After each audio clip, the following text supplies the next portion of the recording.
Interessante, Mona, suona bene come parola, però noi a Milano non è che ci sia così chiaro, eh? Ma come sarebbe a dire che non sai che vuol dire Mona? Ci hai fatto due palle così coi firma a tema e poi ce lo sapemo pure a Roma che vuol dire Mona, eh? Ma vaffanculo, va!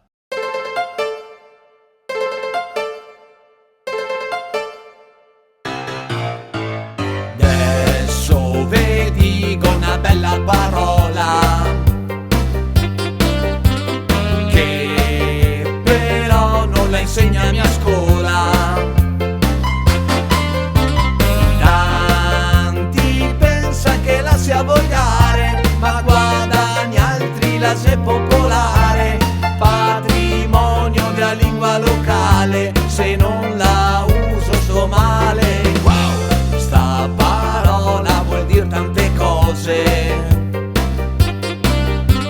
Se una roba che ganca le tose, se puoi dirlo finché so volante, se alla guida che sei un deficiente, che te rischi di farmi incidente e messe in nebbia la mente.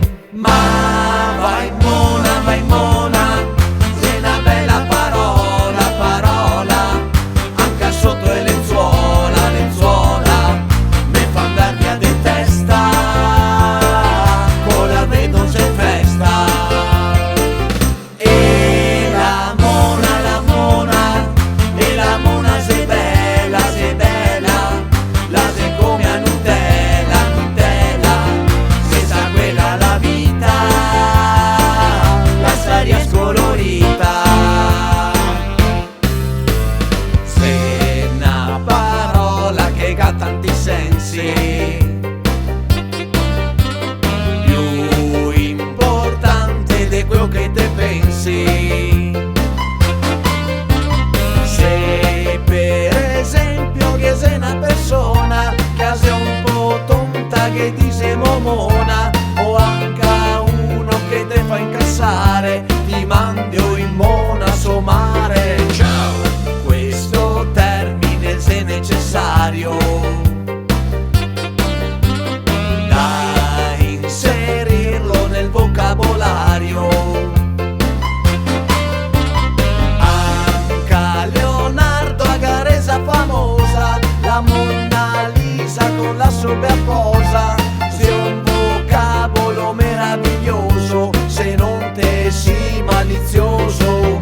E la Mona, è una bella parola, parola, anche sotto le lenzuola, lenzuola, mi fa andar via di testa, con la vedo se festa. E la Mona, e la Mona sei bella, la sei come a Nutella, Nutella, se sa quella la vita, la storia è scolorita. E la Mona, e la Mona sei bella, quando vedo passare una mia donna, a me giro e che dico, ma che tocco de Mona.